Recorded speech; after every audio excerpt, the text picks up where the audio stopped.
Chapitre 12.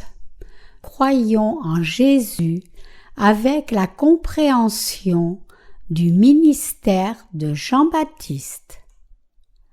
Luc 1, 17. Puisque plusieurs ont entrepris de composer un récit des événements qui se sont accomplis parmi nous, tels que nous les ont transmis, ceux qui, dès le commencement, ont été les témoins oculaires et qui sont devenus serviteurs de la parole.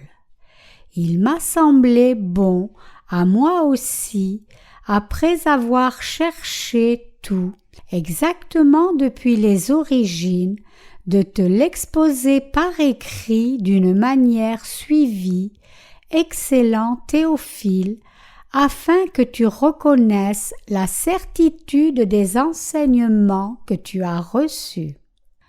Au temps d'Hérode, roi de Judée, il y eut un sacrificateur du nom de Zacharie, de la classe d'Abia.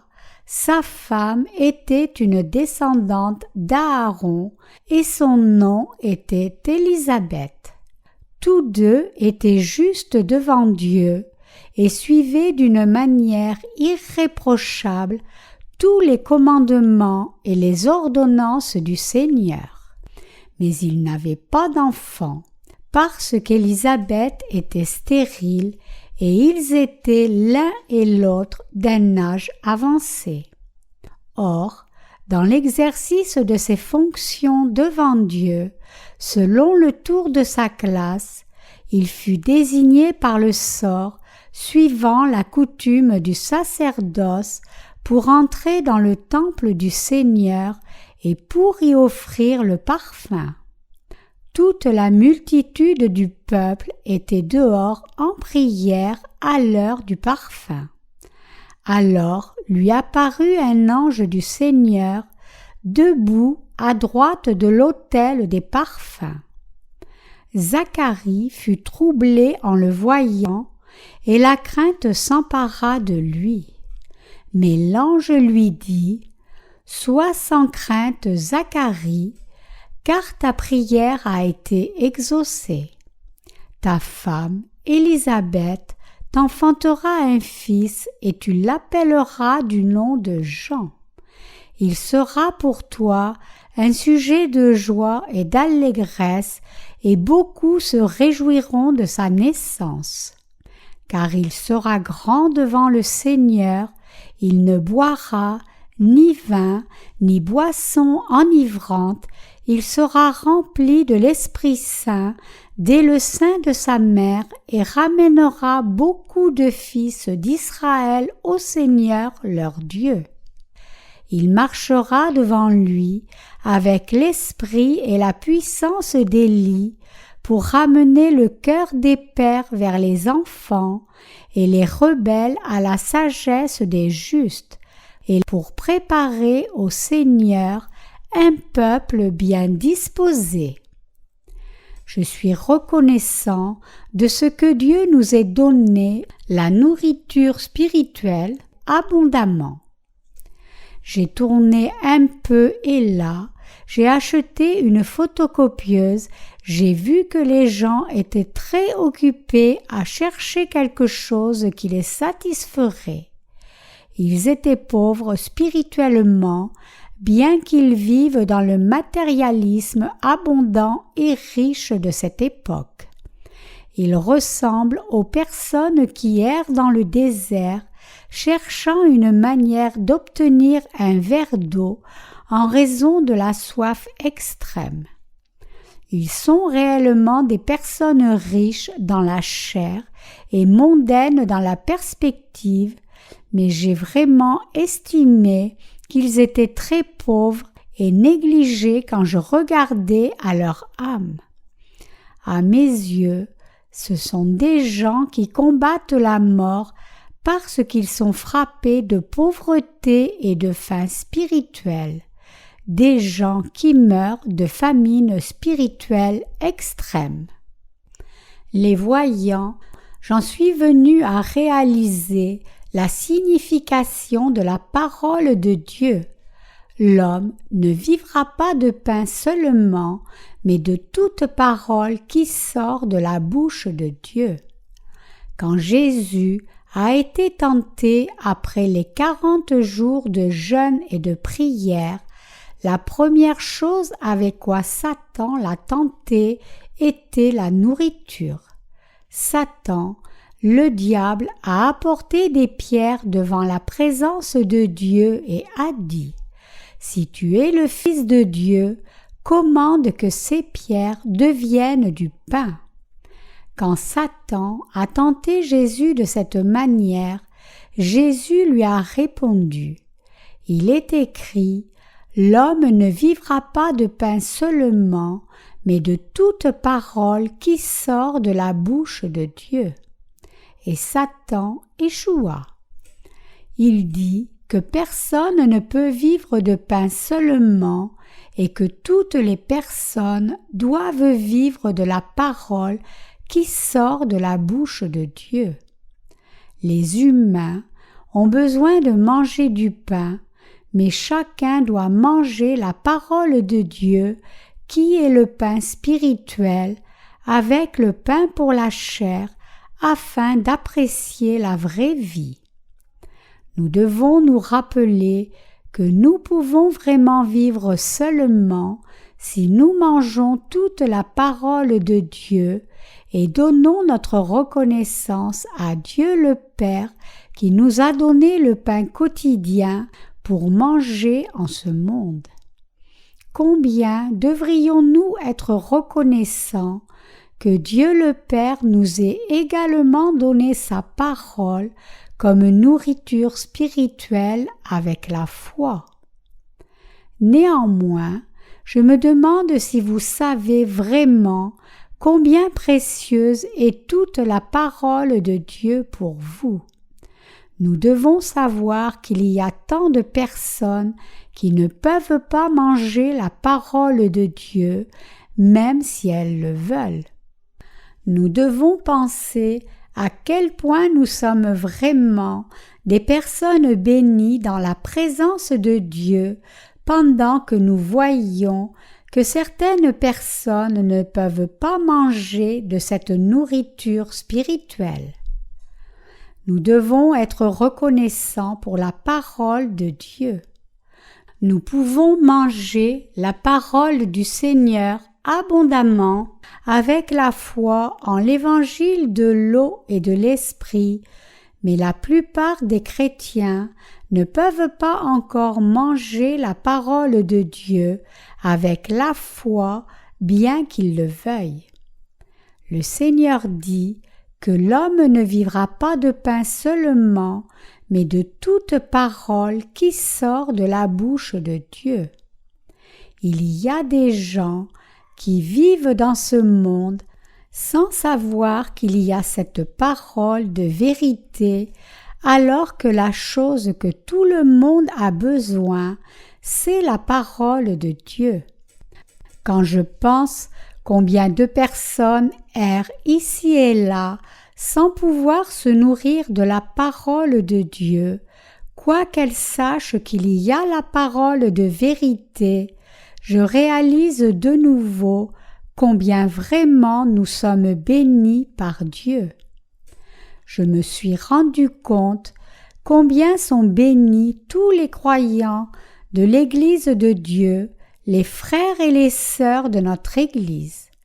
Mais plus nous sentons de telles choses, plus nous, les croyants vivant dans l'Église de Dieu, devons regarder à nous-mêmes et voir si nous sommes vraiment reconnaissants au sujet de ce fait et si nous nous nourrissons réellement de la parole de Dieu et si nous sommes de ce fait remplis de grâce.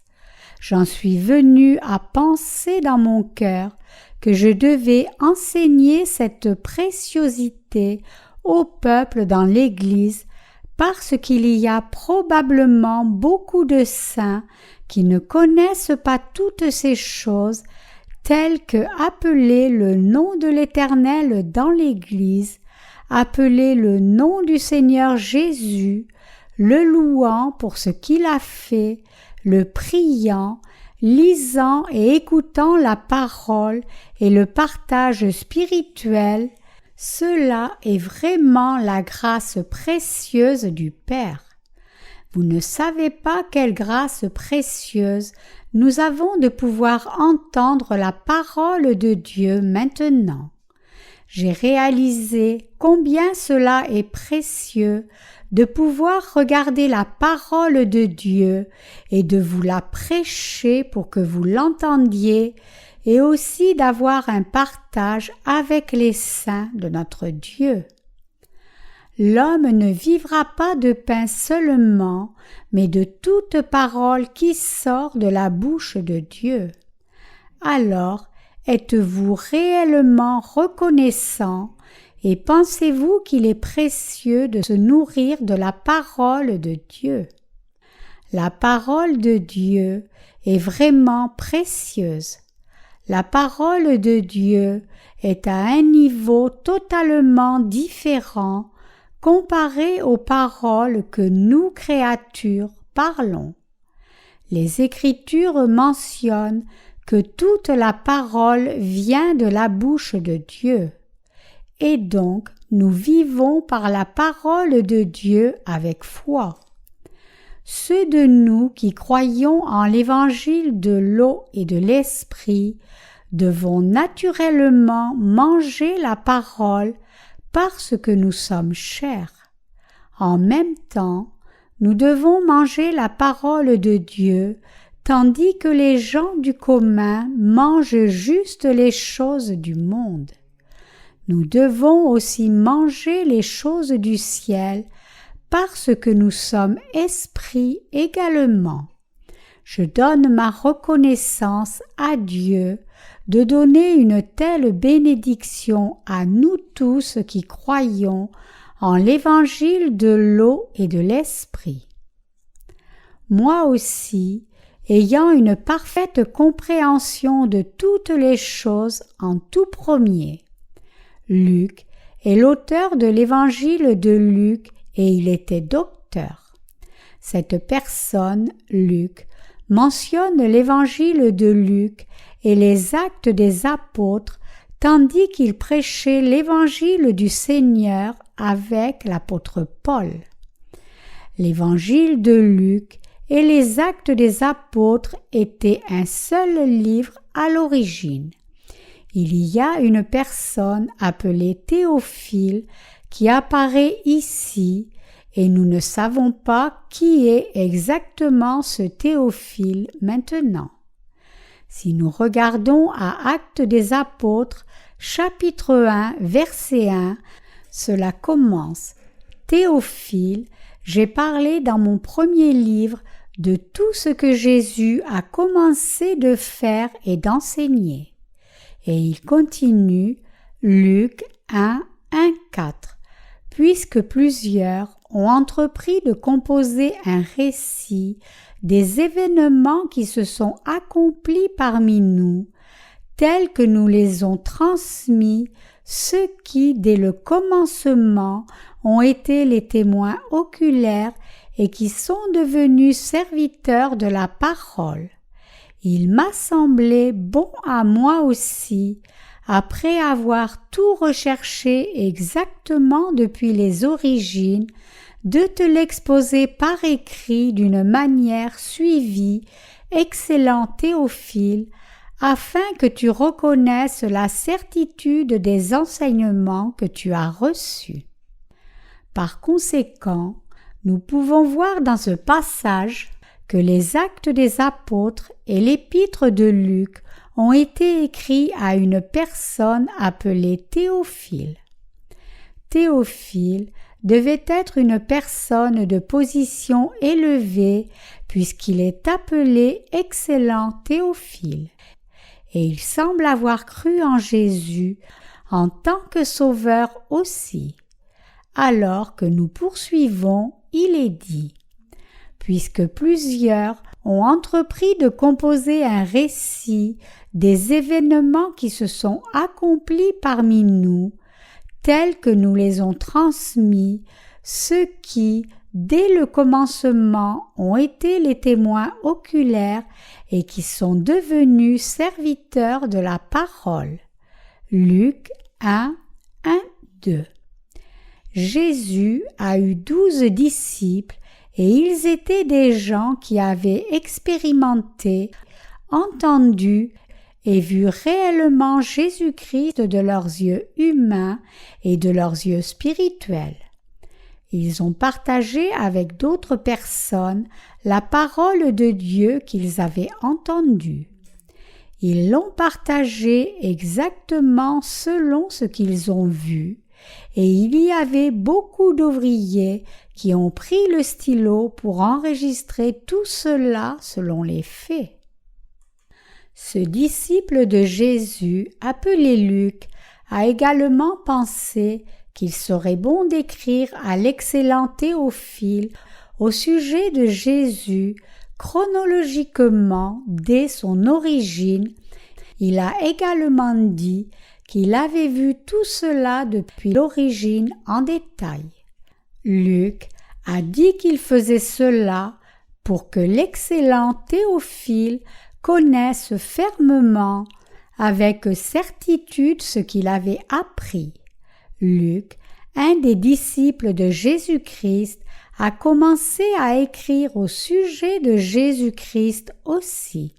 Lorsque certains ont répandu une rumeur que le peuple qui croyait en Jésus-Christ était des suceurs de sang. Ils disaient que les gens qui croyaient en Jésus étaient des suceurs de sang puisqu'ils disaient qu'ils vivaient en buvant du sang. Luc a écrit ce mot pour réfuter et démystifier de telles rumeurs absurdes. Il disait « Ils ne boivent pas vraiment le sang. Ils commémorent juste le sang versé par Jésus-Christ en ce monde avec du vin. » En tant que tel, quand quelqu'un a diffamé la vérité au sujet de Jésus-Christ et a écrit de mauvaises choses, et quand il y a eu certains écrits de personnes mauvaises pour nuire à la petite église des premiers chrétiens, Luc a écrit ce mot de réfutation pour le peuple qui croyait vraiment en Dieu correctement.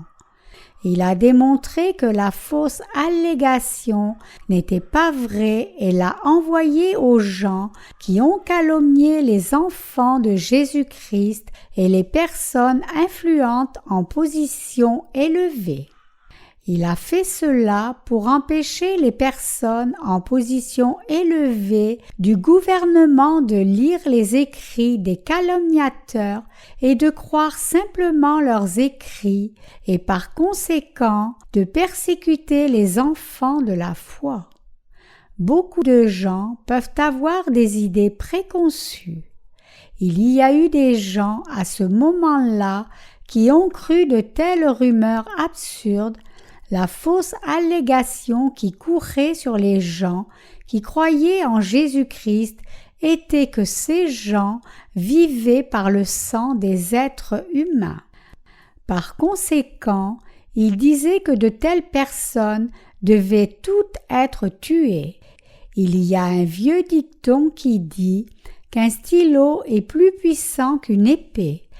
Par conséquent, le peuple qui croit en Jésus a réfuté cela avec des paroles qui nient de telles allégations. Les gens croient généralement n'importe quel livre qui soit quand ils le lisent. C'était pourquoi Luc a écrit ce livre à un fonctionnaire du haut rang appelé Théophile. La personne appelée excellent Théophile semble ici être quelqu'un qui a cru en Jésus-Christ, comme je l'ai déjà noté.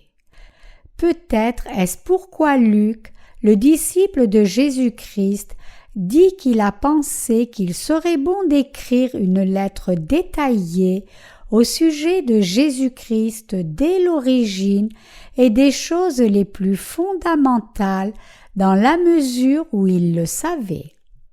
Il devait confirmer ce que l'excellent Théophile avait appris.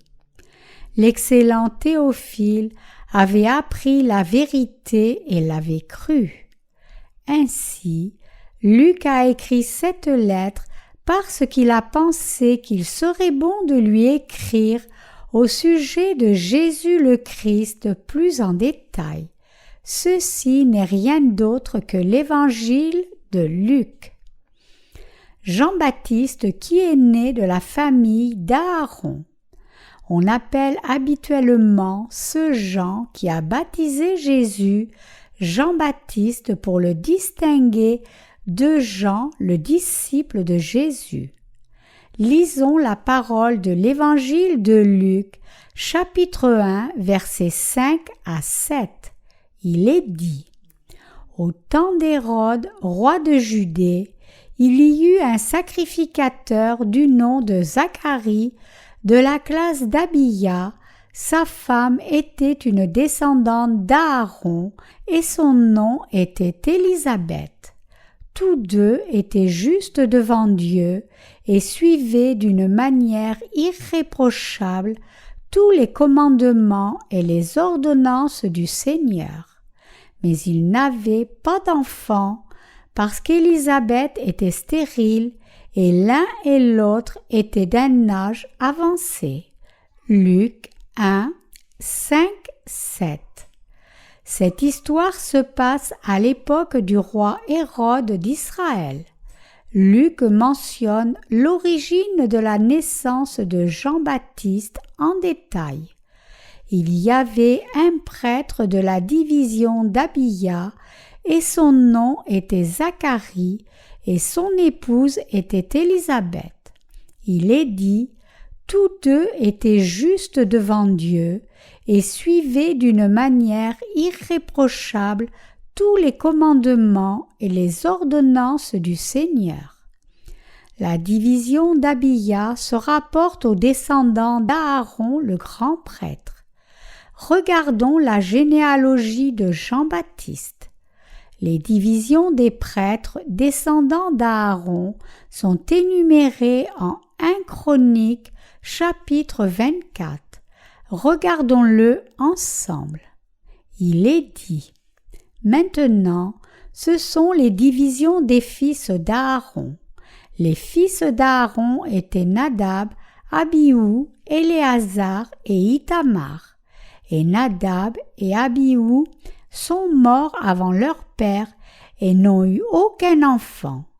Donc Éléazar et Ithamar ont administré comme prêtres.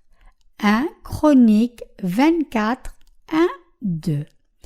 Il est écrit qu'Aaron avait engendré 4 fils, mais il est dit que Nadab, le fils le plus âgé d'Aaron, et Abihu sont morts en offrant un feu étranger pendant le sacrifice et qu'Éléazar et Ithamar étaient les fils restants. Ils ont pris le sacerdoce et ont effectué le travail de l'offrande du sacrifice à Dieu. Ils ont effectué ce travail et là viennent les noms des 24 petits-fils d'Aaron du verset 6.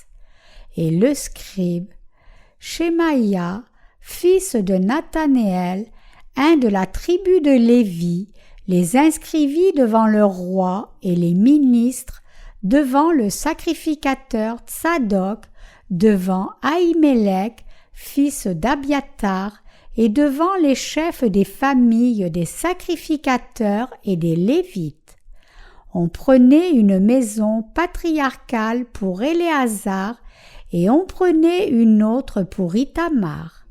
Maintenant, le premier sort était échu à Yehoyarib, le second à Yédéaïa, le troisième à Harim, le quatrième à Séorim, le cinquième à Malkiya, le sixième à Maniamin, le septième à Akot, le huitième à Abiya, le neuvième à Josué, le 10e à Shekaniahu, le 11e à Eliakib, le 12e à Yakim, le 13e à Oupa, le 14e à Yeshébaïm, le 15e à Bilga, le 16e à Immer, le 17e à Ézir, le 18e à Apiset, le 19e à Pétaïa, le 20e à Ézéchiel, le 21e à Yakin, le 22e à Gamoul, le 23e à Delayahu, le 24e à Maziaou. C'est ainsi qu'ils furent chargés de leur service pour entrer dans la maison de l'Éternel selon la règle établie par l'intermédiaire de leur père Aaron, comme le lui avait ordonné l'Éternel, le Dieu d'Israël. 1 Chroniques 24, 6, 19. Le roi David avait aménagé le système du sacerdoce de Lévitique parce que les descendants d'Aaron s'étaient considérablement multipliés. Ils ont été aménagés en 24 divisions selon les familles des 24 petits-fils d'Aaron. Un des prêtres de la division d'Abiya, pendant la période du roi Hérode d'Israël, à l'époque du Nouveau Testament, était nommé Zacharie. Zacharie était un descendant d'Aaron le grand prêtre. Le roi David a fait que chaque service de division accomplisse les fonctions du tabernacle pendant 15 jours et la division d'Abiya apparaît ici en tant que 8e dans l'ordre. Jean-Baptiste apparaît dans l'évangile de Luc et le passage des Écritures aujourd'hui nous indique la généalogie de Jean-Baptiste dès l'origine. J'ai noté précédemment que Luc pense qu'il serait préférable d'envoyer une lettre qui pourrait expliquer l'origine de l'Évangile à Théophile. Par conséquent, Luc a clairement démontré la généalogie de Jean-Baptiste en écrivant qu'il y avait un certain prêtre appelé Zacharie de la division d'Abiya et que son épouse était une des filles d'Aaron et que son nom était Élisabeth. Il dit qu'Élisabeth était également une descendante d'Aaron. Cela signifie qu'elle a été choisie de la maison d'Aaron. Zacharie apparut là avec son épouse Élisabeth. Zacharie était un prêtre de la division d'Abiya, un petit-fils d'Aaron le grand prêtre. Élisabeth était également une descendante d'Aaron. La parole des Écritures dit qu'ils étaient tous les deux justes devant Dieu. Elle indique qu'ils étaient justes et suivaient d'une manière irréprochable tous les commandements et les ordonnances du Seigneur. Ces personnes ont cru en Dieu Jéhovah sincèrement et purement. Aussi elles servaient et suivaient la loi que Dieu avait établie pour elles dans l'Ancien Testament avec un cœur sincère. L'Ancien Testament indique que ces personnes devaient offrir un sacrifice d'expiation pour le péché annuel avec une chèvre abattue et elles ont suivi cette loi impeccablement. Les Écritures mentionnent « Il n'y a pas de juste, pas même un seul » Romains 3, 10. Il est dit qu'il n'y a pas un juste excepté la personne qui a reçu la rémission des péchés par la foi en Jésus dans la loi de la vie. Mais Ces deux personnes sont appelées justes au milieu de tout cela.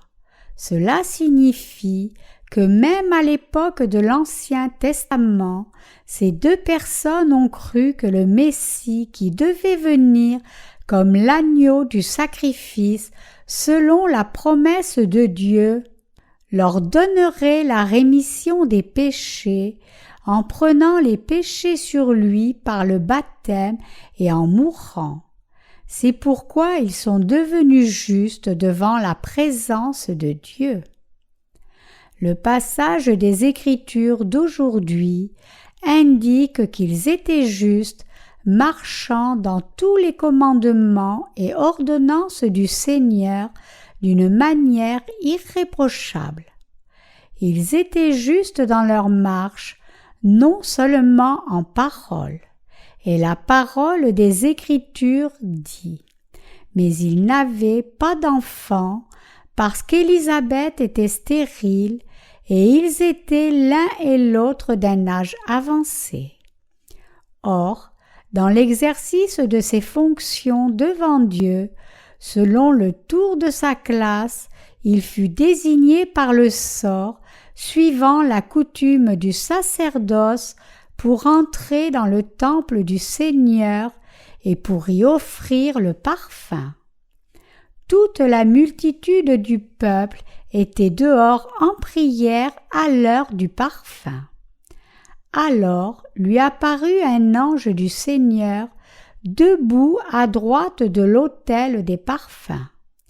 Zacharie fut troublé en le voyant, et la crainte s'empara de lui.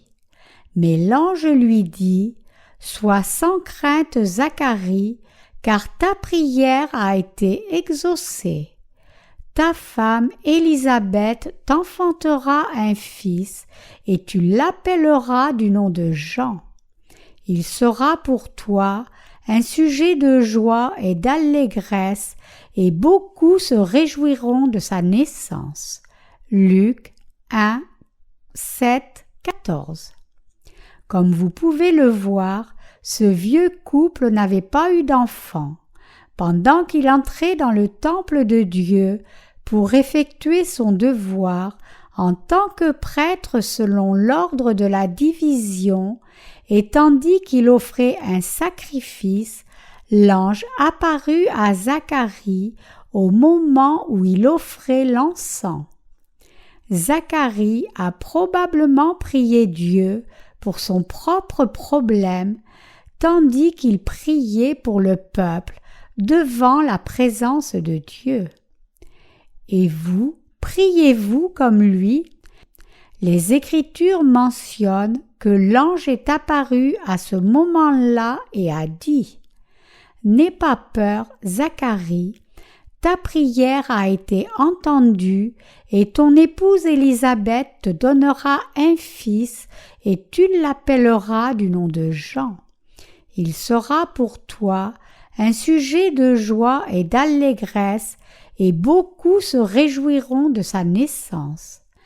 Car il sera grand devant le Seigneur, il ne boira ni vin, ni boisson enivrante, il sera rempli de l'Esprit Saint dès le sein de sa mère.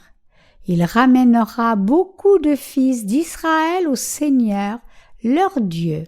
Il marchera devant lui avec l'esprit et la puissance d'Élie pour ramener le cœur des pères vers les enfants et les rebelles à la sagesse des justes et pour préparer au Seigneur un peuple bien disposé. Luc 1, 13, 17. L'ange a dit à Zacharie que Dieu donnerait un fils à Élisabeth, mais Zacharie ne l'a pas cru. Dieu a rendu muet Zacharie pour prouver cela parce qu'il a juste pensé avec la logique humaine et ne pouvait pas croire en la parole du Seigneur. Par conséquent, Zacharie devint muet jusqu'à ce que l'enfant soit né. Sa bouche a été détachée seulement après que Jean soit né. L'ange a dit que Dieu donnerait un fils à Zacharie et à Élisabeth et que son nom serait Jean. L'ange a également dit que Zacharie se réjouirait et serait heureux et que beaucoup de gens également se réjouiraient de cette naissance. Il est écrit que Jean serait grand devant la présence du Seigneur et qu'il serait rempli d'Esprit Saint dès le sein de sa mère et qu'il ferait revenir les descendants d'Israël à Dieu. Il est dit également qu'il marcherait devant le Seigneur avec l'esprit et la puissance d'Élie et qu'il tournerait les cœurs des pères vers les enfants et le rebelle à la sagesse du juste. Il est dit que Dieu lui a donné l'esprit et la puissance du prophète Élie. Le prophète représentatif de l'Ancien Testament était le prophète Élie, et le Nouveau Testament dit que Jean-Baptiste est comme Élie. Quand les Écritures ont dit qu'Élie devait venir et rétablir tout avant que le Messie ne vienne, Jésus a dit « Mais je vous dis qu'Élie est déjà venu, et qu'ils ne l'ont pas reconnu, et qu'ils l'ont traité comme ils ont voulu. » Matthieu 17, 12. Quand Jésus a dit qu'Élie était déjà venu, il a voulu dire que Jean-Baptiste était né dans ce monde avec l'esprit d'Élie. Mais que signifie l'esprit d'Élie ici?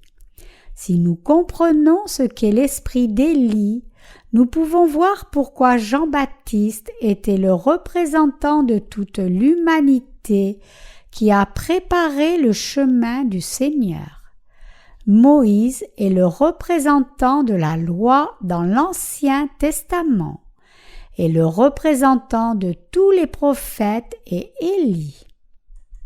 Mais le représentant de toute l'humanité est Jean-Baptiste qui a eu l'esprit d'Élie. Nous pouvons voir pourquoi la parole dit que Jean est venu avec l'esprit d'Élie lorsque nous étudions Élie le prophète dans l'Ancien Testament. Élie était le serviteur de Dieu et le prophète de Galaad dans le royaume du nord d'Israël. En ce temps-là, Israël était divisé en deux royaumes, le royaume du nord et le royaume du sud, et le roi Akab régnait sur le royaume du nord d'Israël. Mais le roi Akab a ramené une gentille femme en tant que son épouse, quoiqu'il fût un Israélite qui devait vénérer et adorer Dieu.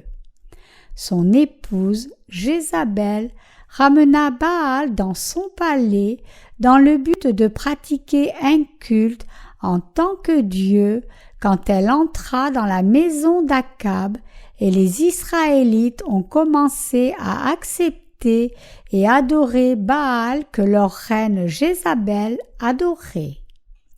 Baal signifie Seigneur, et cela pouvait aussi être traduit par propriétaire de. Ce dieu masculin était généralement adoré en terre de Canaan à cette époque. Ils croyaient que Baal était un dieu qui rendait la terre fertile et fructueuse et faisait que le bétail était prospère et abondant. Quoi qu'il en soit, il était considéré comme une sorte de dieu de la prospérité. Nous avons également des divinités comme Baal dans notre pays. Nous pouvons voir des idoles comme Baal dans les cimetières publics où les gens en Corée l'ont établi sans même savoir son origine. Baal était un dieu qui contrôlait la productivité de la terre et la prospérité du bétail, et c'est Baal qui est adoré la plupart du temps parmi les fermiers. ces dieux qui sont censés gérer l'agriculture, le bétail et les terres, sont répartis dans le monde entier. Ce Dieu est à l'origine un gentil Dieu, mais il n'est pas le Dieu du peuple d'Israël.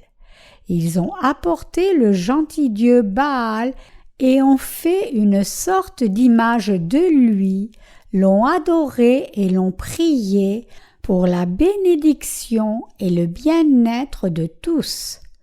Ils ont prié « Donne-moi des enfants, s'il te plaît, fais que la moisson soit bienfaisante. » De toute façon, Jézabel, la reine, femme du roi Akab, a introduit un tel Dieu en Israël. Au début, Jézabel a adoré cette chose avec ses servantes, mais elle a gagné de nombreuses personnes qui ont finalement adoré Baal. La puissance de la reine était vraiment plus grande que vous pensez. Il y a un dicton qui dit « Ce sont les hommes qui déplacent le monde, mais ce sont les femmes qui déplacent de tels hommes. » Si un homme est la tête, alors une femme doit être le cou. La tête se déplace de cette façon et c'est le cou qui fait déplacer la tête de cette façon.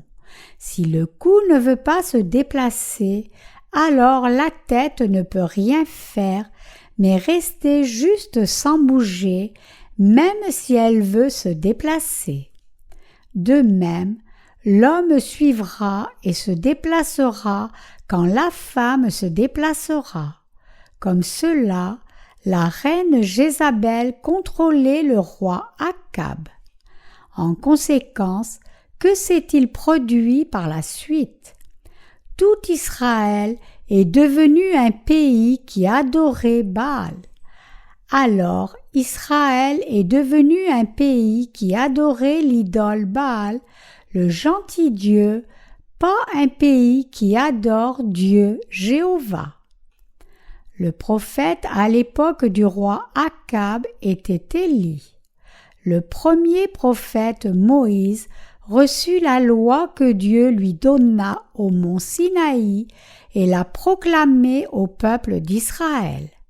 Il a gravé la loi sur les tables de pierre et les a mises dans l'arche et a enseigné aux Israélites ce qu'était la loi de Dieu. Élie était un prophète qui vécut pendant l'époque du roi Akab, longtemps après Moïse. Au moment où Jézabel et les Israéliens adoraient Baal, Élie vit cette situation et a vigoureusement déclaré la volonté de Dieu et combattu cela, disant « Non, Baal n'est pas Dieu. Le Baal, avec la signification Seigneur, est seulement une idole et ce n'est pas le vrai Dieu. Cette adoration est un grand péché devant Jéhovah. » Mais Jézabel et le peuple d'Israël continuaient à pécher et appeler le Dieu Baal. Mais seul Élie pouvait lutter contre des milliers d'entre eux. Élie avait entendu la voix de Dieu dans le secret et prophétisa. Il est allé parmi le peuple en tant que prophète et les réprimanda et les conseilla. Mais par la suite, Élie dut aller contre 850 prophètes de Baal et d'Achéra pour prouver que Dieu était le seul vrai Dieu d'Israël quand ils traitèrent sans respect la parole de Dieu, disant que c'était juste la voix d'une personne fanatique. Élie dit « Jéhovah est le vrai Dieu. Maintenant, regardez qui est le vrai Dieu. » Et il vint, lui, tout seul, contre les 850. Il dit au faux prophète « Je suis resté, moi, seul prophète de l'Éternel, mais les prophètes de Baal sont 450 hommes. Que l'on nous donne 2 taureaux, qu'ils choisissent pour eux un taureau, qu'ils le découpent, qu'ils le mettent sur le bois, sans y mettre le feu. Quant à moi, je préparerai l'autre taureau, je le placerai sur le bois, sans y mettre le feu. Puis invoquez le nom de votre Dieu, j'invoquerai le nom de l'Éternel. Le Dieu qui répondra par le feu, c'est celui-là qui sera Dieu. Tout le peuple répondit « D'accord ». 1 Roi 18, 22, 24. Il a également poussé les prophètes de Baal. Choisissez un taureau pour vous-même et préparez-le d'abord parce que vous êtes beaucoup et appelez le nom de votre Dieu, mais ne mettez aucun feu sous lui. Alors, les prophètes de Baal, premièrement, ont préparé le sacrifice et ont crié sans interruption « Baal, ô notre Seigneur Baal !» Comme ils ne montraient pas de signe rapidement, ils ont commencé à arracher leur propre chair pendant qu'ils appelaient Baal. Mais il n'y avait aucun signe de Baal, quoiqu'ils aient crié jusqu'au soir. L'eau et le taureau abattu comme offrande restaient là intacts. Élie vit cela et dit « Criez plus fort, puisqu'il est Dieu, peut-être dort-il et doit-il être réveillé ?» Ainsi ils se mutilèrent et marchèrent autour du fossé, criant désespérément en vain. Alors Élie dit à tout le peuple « Venez près de moi ». Il répara l'autel du Seigneur qui avait été détruit avec 12 pierres et fit un fossé autour de l'autel. Ensuite, il mit le bois en ordre, coupa le taureau en morceaux, le posa sur le bois et dit « Remplissez 4 cruches avec de l'eau et versez-les sur l'holocauste et sur le bois. » Ainsi, l'eau a coulé tout autour de l'autel et elle a également rempli le fossé. Et il pria « Écoute-moi, ô Seigneur, écoute-moi, que ce peuple sache que tu es le Seigneur Dieu et que c'est toi qui ramènes leur cœur. » Alors le feu du Seigneur tomba du ciel et assécha l'eau qui était dans le fossé lorsqu'il pria de cette façon. Ensuite, l'offrande et le bois brûlèrent sur l'autel en pierre, tandis que tout le peuple d'Israël observait. C'est alors seulement, quand Élie montra le travail de Dieu de cette manière, que le peuple d'Israël réalisa « C'est l'Éternel qui est Dieu, il est le vrai Dieu qui nous donne la bénédiction et fait que nos enfants prospèrent et que toutes choses prospèrent. Dieu est le seul vrai. » Leurs cœurs se sont repentis et ils sont revenus dans la présence de Dieu. Les Écritures indiquent dans l'Évangile de Luc chapitre 1, versets 16 et 17 « Et il ramènera beaucoup de fils d'Israël au Seigneur leur Dieu. Il marchera devant lui avec l'esprit et la puissance d'Élie pour ramener le cœur des pères vers les enfants et les rebelles à la sagesse des justes et pour préparer au Seigneur un peuple bien disposé. Qui est celui qui vraiment ramena puissamment le peuple d'Israël dans la présence de Dieu? Ésaïe et Ézéchiel étaient naturellement de grands prophètes, mais le prophète qui a vraiment ramené puissamment les cœurs des Israélites était Élie. C'est Élie qui a donné la sagesse du juste aux désobéissants, a amené les Israélites à comprendre la volonté de Dieu et leur a enseigné ce qu'est la volonté de Dieu. Les Écritures disent que Jean-Baptiste, qui est le plus grand parmi tous les êtres humains, le plus grand parmi ceux nés de femmes, devait effectuer ce travail, non pas un Dieu. C'est pourquoi Luc, le disciple de Jésus-Christ, mentionne la naissance de Jean-Baptiste avec insistance et dit que Jean-Baptiste est né avec l'esprit d'Élie. Quand nous regardons dans le chapitre 11 de Matthieu, il est dit que Jean-Baptiste est le plus grand parmi ceux nés de femmes. Lisons l'évangile de Matthieu, chapitre 11, versets 10 à 14. Il est dit: « Car c'est lui dont il est écrit: Voici, j'envoie mon messager devant ta face pour préparer ton chemin devant toi. En vérité, je vous le dis, parmi ceux qui sont nés de femmes, il ne s'en est pas levé de plus grand que Jean-Baptiste. Cependant, le plus petit dans le royaume des cieux est plus grand que lui. Depuis les jours de Jean-Baptiste jusqu'à présent, le royaume des cieux est soumis à la violence, et ce sont les violents qui le ravissent. Car tous les prophètes et la loi ont prophétisé jusqu'à Jean, et si vous voulez l'admettre, c'est lui qui est l'Élie qui devait venir. Dieu promit dans le livre de Malachie de l'Ancien Testament qu'il enverrait une personne comme Élie. Malachie 4, 5. Dieu a dit qu'il enverrait une personne qui ramènerait beaucoup de gens à lui, et alors il a accompli sa promesse. La personne que Dieu avait promis était Jean-Baptiste. Le Seigneur a dit: « Et si vous êtes disposés à le recevoir, il est cet Élie qui doit venir. » Matthieu 11, 14.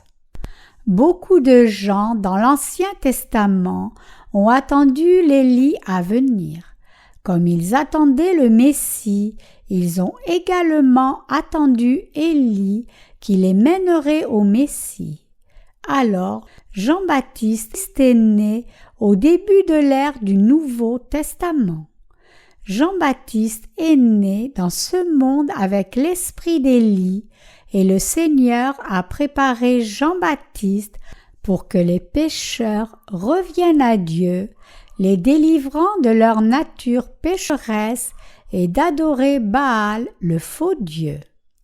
C'est pourquoi Luc, le disciple de Jésus-Christ, a mentionné l'Évangile en détail dès son origine dans l'Évangile de Luc.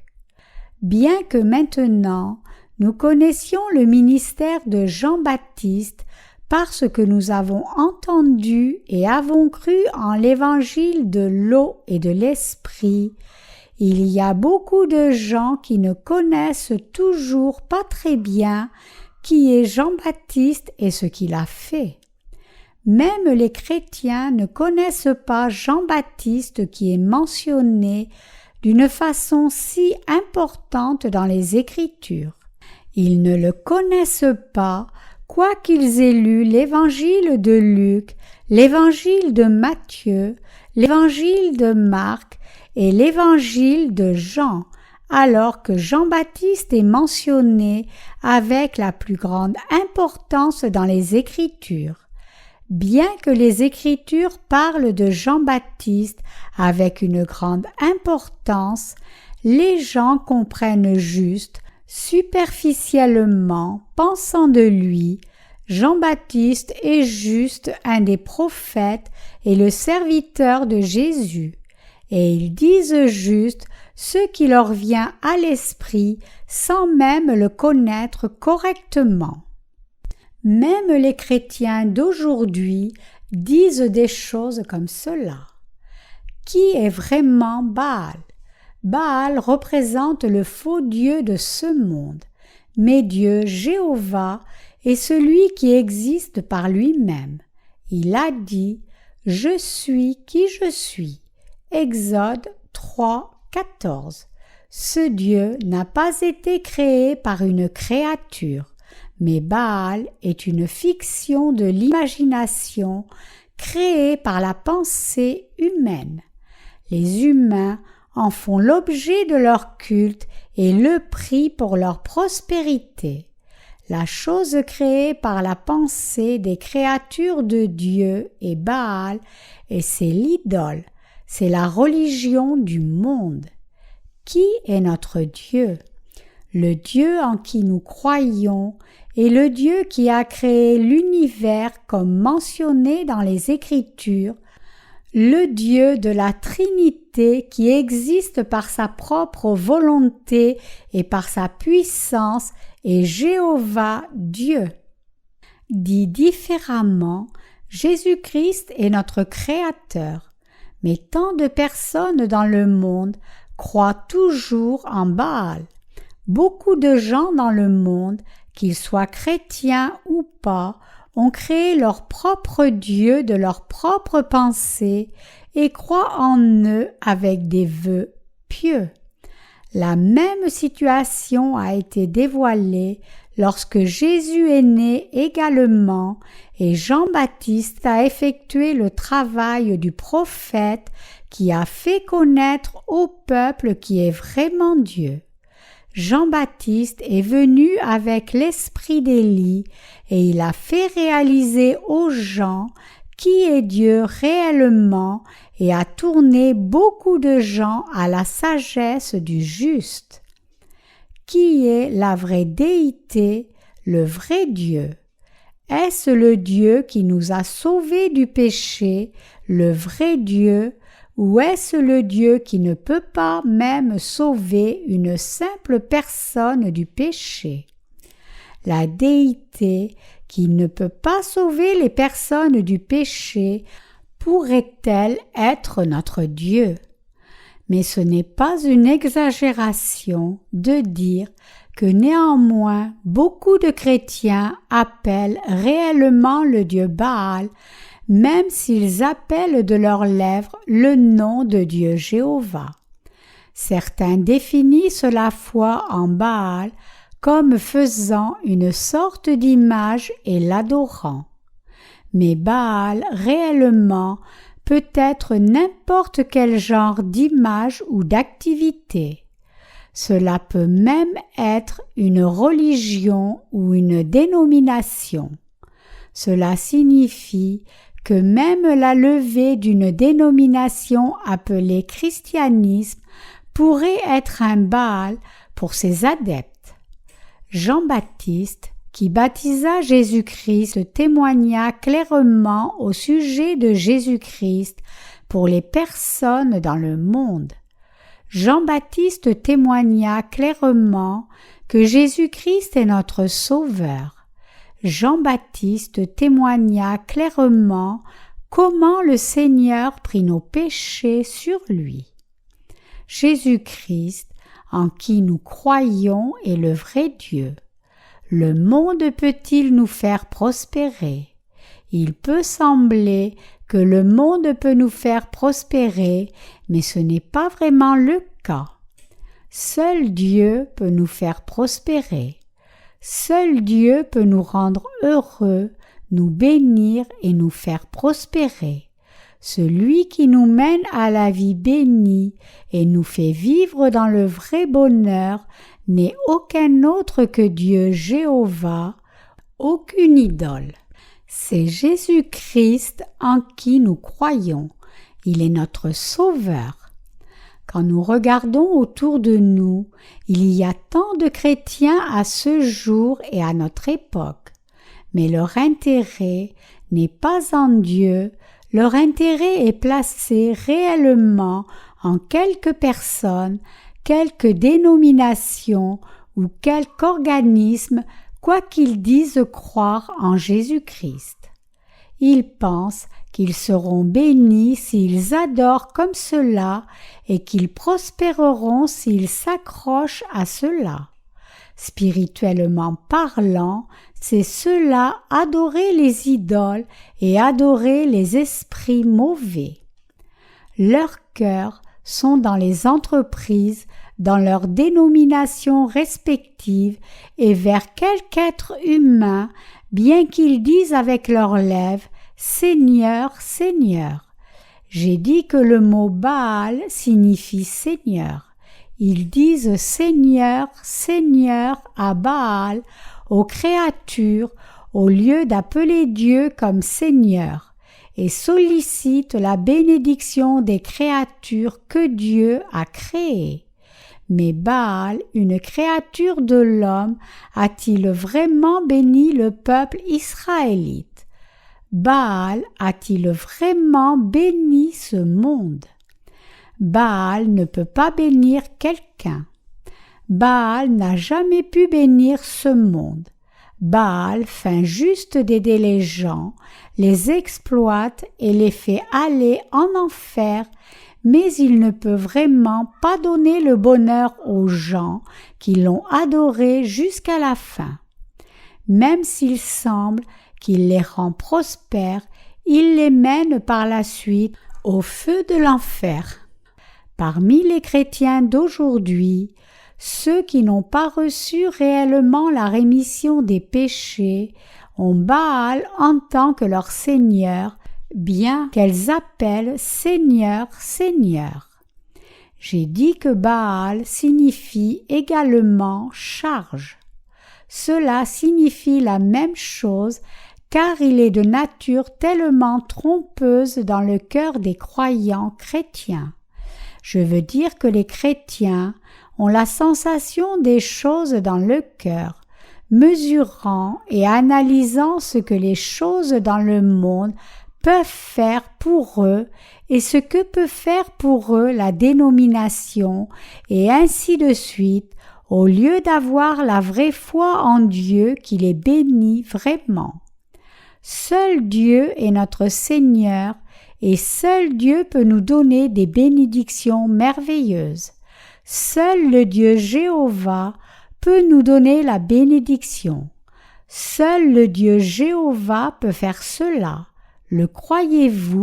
Seul Dieu est notre Seigneur. Ce que Jean-Baptiste a fait en ce monde. Le travail de Jean-Baptiste était de témoigner à toutes les personnes que seul Jésus-Christ est notre Sauveur, et en leur faisant comprendre spécifiquement comment Jésus a remis les péchés du monde. Il nous dit comment Jésus-Christ a pris tous nos péchés, comment nous devons croire en Jésus-Christ pour devenir enfants de Dieu, et comment nous devons croire pour recevoir les bénédictions merveilleuses. Parmi ceux qui disent croire en Jésus, en réalité, il y a beaucoup de gens qui adorent Baal. Ces gens sont ces chrétiens qui n'ont pas l'Esprit Saint dans leur cœur. Toutes les personnes qui n'ont pas reçu la rémission de leurs péchés sont des gens qui adorent toujours Baal. Ils appellent Seigneur, Seigneur, mais ils ne s'inquiètent pas vraiment de ce que le Seigneur dit. Ils prient pour demander juste à Dieu, avec un cœur audacieux, la bénédiction, et ils ne veulent pas entendre toute autre chose de Dieu. Dieu est un Dieu qui réfléchit et nous dit toutes choses par sa parole, comme la façon où nous recevons les bénédictions, ce qui est exact et ce qui est erroné. Il est également le Dieu vivant. Il nous conduit avec sa parole, étape par étape, et donne aux désobéissants la sagesse du juste et l'amour paternel aux enfants de foi. Notre Dieu est vivant maintenant même, et nous conduit sur le droit chemin et nous parle par l'Église et les prédécesseurs dans la foi. Mais les gens pensent que le faux dieu Baal ou la prospérité matérielle peut leur donner le bonheur. Mais Baal ne pourra jamais donner le bonheur aux gens. À l'époque où tous les Israélites se sont tournés vers Baal et l'ont adoré, le prophète Élie a prouvé qui est véritablement le Dieu vivant et a tourné le désobéissant à la sagesse du juste. Qui était ce grand leader? C'était l'Élie à venir et ce n'en est aucun autre que Jean-Baptiste. Les Écritures mentionnent que Jean-Baptiste guiderait tout le peuple à Jésus-Christ et que tout le peuple viendrait à croire en Jésus-Christ par son témoignage. La Bible parle de cela. Ce n'est pas une exagération de dire que le chemin de votre salut est vraiment très éloigné si vous ne comprenez pas clairement ce que Jean-Baptiste a fait. Les gens qui se baladent en disant que telle et telle est une secte et les gens qui n'acceptent pas la parole de Dieu parce qu'ils sont arrogants et fiers, quoiqu'ils ne sachent rien au sujet de la vérité, de telles personnes ne peuvent absolument pas recevoir le salut. Jean-Baptiste est la personne qui était comme Élie. Vous avez vu comment Luc a écrit en détail au sujet de Jean-Baptiste dès son origine, non? Il a donné les preuves que celui qui est né avec l'esprit et la puissance d'Élie était Jean-Baptiste. Les Écritures témoignent en détail au sujet de Jean-Baptiste dans divers aspects à plusieurs reprises. Croyez-vous que Jean-Baptiste est l'Élie à venir? Le passage des Écritures d'aujourd'hui dit « Il, Jean-Baptiste, marchera devant lui, Jésus-Christ, avec l'esprit et la puissance d'Élie, pour ramener le cœur des pères aux enfants et les rebelles à la sagesse des justes et pour préparer au Seigneur un peuple bien disposé. » Jean-Baptiste témoigna de Jésus-Christ au monde. Il témoigna au peuple que seul Jésus-Christ est le Dieu de la vérité et a effectué le travail de faire que beaucoup de gens reviennent au Seigneur.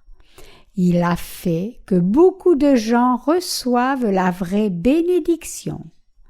Jean-Baptiste a préparé ses ministères pour le peuple qui croit en la justice de Dieu et a travaillé dur pour les faire retourner dans le monde des justes.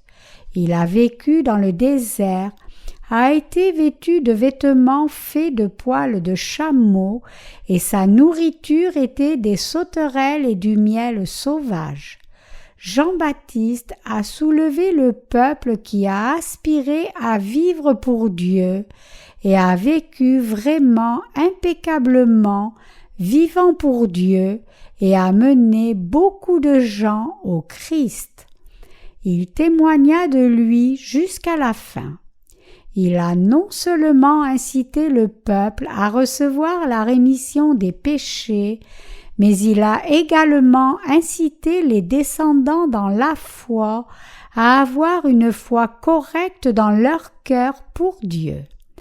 Jean-Baptiste nous a montré par sa vie ce qu'est vraiment la vie appropriée pour Dieu. Il était vraiment une personne irréprochable. Il est dit que Jean-Baptiste a demeuré dans le désert. Il n'a pas vécu dans le monde. Il n'est pas logique de penser que nous pouvons servir Dieu tout en mélangeant notre propre pensée avec la pensée du monde. Cela signifie qu'il n'est pas logique de se pencher sur les autres choses du monde encore moins de les accepter, quoique nous disions avec les lèvres que nous croyions en Dieu. Qu'il ait mangé du miel et des sauterelles dans le désert signifie qu'il a mangé seulement ce que le Seigneur lui a donné. Cela signifie qu'il dépendait de Dieu tout en vivant en ce monde. Jean-Baptiste est le modèle des ouvriers de Dieu.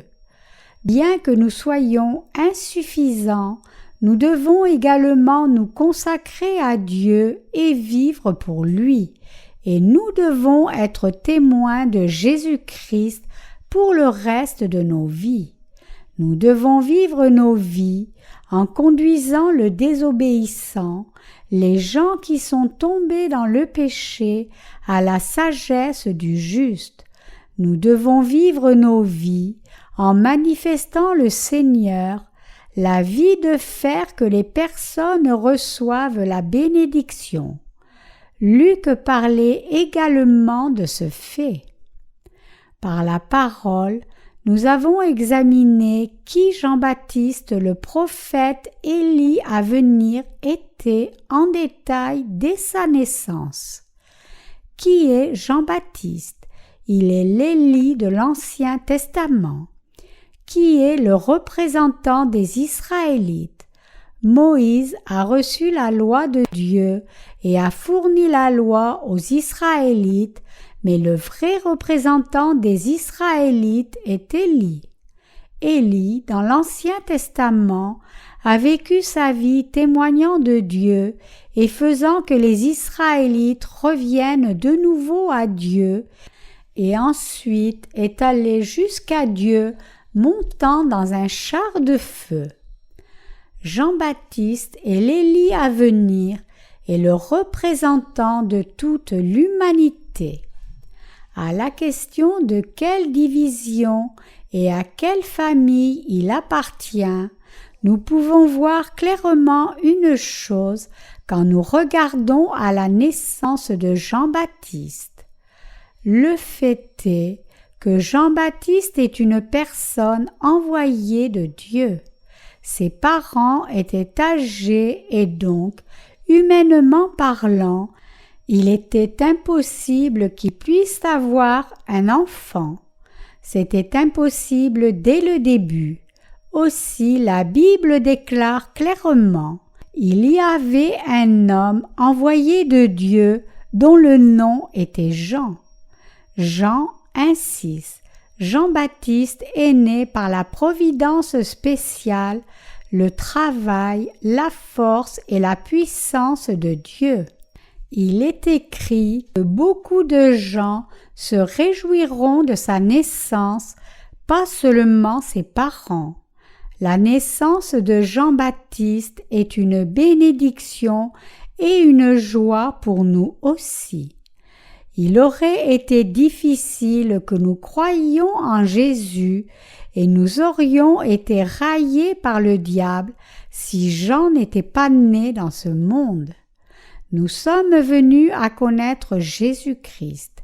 Si nous connaissions juste Jésus-Christ et ne connaissions pas Jean-Baptiste et ses ministères, Satan le diable nous tenterait pour tomber dans le péché encore, et nous serions justes aujourd'hui, mais pécheurs le jour suivant. Nous penserions aller au ciel si nous mourrions un jour très chanceux, quand notre foi est très forte, et nous penserions aller en enfer si nous mourrions un jour malheureux où notre foi est faible. Ce n'est pas la foi appropriée. Par conséquent, nous ne pouvons pas recevoir la rémission parfaite de nos péchés si nous ne connaissons pas correctement les ministères que Jean-Baptiste a accomplis. Sa propre confirmation de la rémission du péché n'est pas parfaite devant la présence du Seigneur. Nous devons connaître clairement le rôle que Jean-Baptiste a accompli. C'est pourquoi même les Écritures mentionnent cela en détail dès son origine. Comprenez-vous combien est important le compte rendu sur Jean-Baptiste que Luc a mentionné en détail. Luc a mentionné le fait historique méticuleusement parce qu'il était très important. Nous pouvons calculer exactement quand le roi Hérode a régné lorsque nous le regardons historiquement. C'est juste avant et après la venue de Jésus-Christ. À cette époque, quand Zacharie le prêtre accomplissait l'offrande du parfum, un ange lui apparut et a dit que le Seigneur lui donnerait un enfant et que l'enfant devait être appelé Jean. L'ange dit cela avant même que Jean ait été conçu. L'ange le bénit et dit que Jean ramènerait beaucoup de personnes à la sagesse du juste. Alors, qui est ce Jean-Baptiste? Les Écritures mentionnent que Jean est celui qui est venu avec l'esprit d'Élie et qu'il est l'Élie à venir. Par conséquent, beaucoup de gens croient Jésus-Christ à travers lui pour confirmer ce Jean-Baptiste comme représentant de toute l'humanité et le grand prêtre qui a accompli le transfert de tous les péchés du monde sur Jésus-Christ, qui est venu comme agneau sacrificiel. Jean-Baptiste témoigna que Jésus-Christ est notre Sauveur à tous. Toutes les choses que nous avons crues étaient en vain lorsque nous ne connaissions pas le ministère de Jean-Baptiste et la justice de Jésus. Nous avons juste dit que nous croyions de notre point de vue, mais nous n'avions pas d'indication et de preuve que Dieu nous a sauvés des péchés du monde. Mais avec la compréhension du ministère de Jean-Baptiste, nous pouvons nous rendre compte que nous ne devons pas nous accrocher au Seigneur de notre point de vue, mais que Jésus-Christ nous a sauvés par l'évangile de l'eau et de l'esprit. La croyance de cette façon est la foi correcte. Quand nous avons dit que nous avons cru en Dieu sans connaître Jean-Baptiste, nous n'avons pas cru au Seigneur selon sa parole, mais à la place nous avons cru en lui d'un point de vue humain. Qu'arrive-t-il quand nous croyons en Jésus arbitrairement de notre point de vue? La foi tombe, notre foi devient faible et par conséquent nous allons en enfer, commettant des péchés chaque jour et offrant des prières de repentance chaque jour comme cela et décidément pas une foi correcte. Disant « Je crois en toi », de mon point de vue et de m'appuyer sur moi-même n'est pas une vraie foi. La foi, en m'appuyant sur moi-même, me fait tomber immédiatement et je deviens faible. Mais si nous comprenons le ministère de Jean-Baptiste correctement, nous pouvons comprendre comment Jésus a enlevé tous nos péchés et savoir qu'il témoignait au sujet de Jésus-Christ. Il a également dit que Jésus est l'agneau de Dieu qui enlève le péché du monde et qu'il sait et croit également que nous n'avons aucun péché en raison de Jésus. Le Seigneur et Jean-Baptiste ont décidé de nous emporter au ciel de cette façon et nous n'avons aucun choix que d'aller au ciel, même si nous ne voulons pas, parce qu'ils ont travaillé dur pour cela. Jésus nous a sauvés de cette façon. Nous avons reçu le salut comme cela. Dieu a décidé de nous sauver des péchés du monde et a accompli cela par l'eau, le sang et l'esprit. 1 Jean 5, 4, 7. Le Seigneur témoigna de cela par Jean-Baptiste. Pourquoi Jean-Baptiste est-il né? Jean-Baptiste est né dans ce monde pour témoigner de Jésus-Christ, faire beaucoup de personnes justes, confirmer le travail de Jésus-Christ, montrer que Jésus est le Dieu véritable, témoigner que Jésus est le vrai Dieu qui a créé l'univers et le Seigneur qui a sauvé tous les humains. C'est Jésus qui a effacé les péchés de tous les êtres humains parfaitement, et c'est également ce même Jésus qui les a créés. Jean-Baptiste est venu dans ce monde pour être témoin de tous ces faits.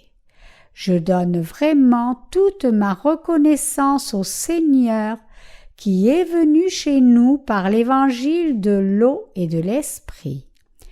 Je pense à ce que nous devons faire pendant que nous continuons à vivre à l'avenir.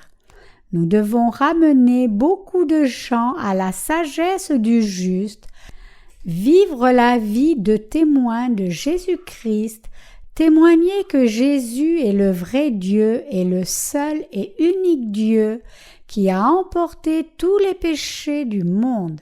La Bible nous dit cela. Je désire que chacun d'entre vous viviez une telle vie de témoin comme Jean-Baptiste. Je veux vraiment que vous receviez la bénédiction avec l'aide de Dieu et viviez sans interruption la vie d'un prédicateur le reste de votre vie.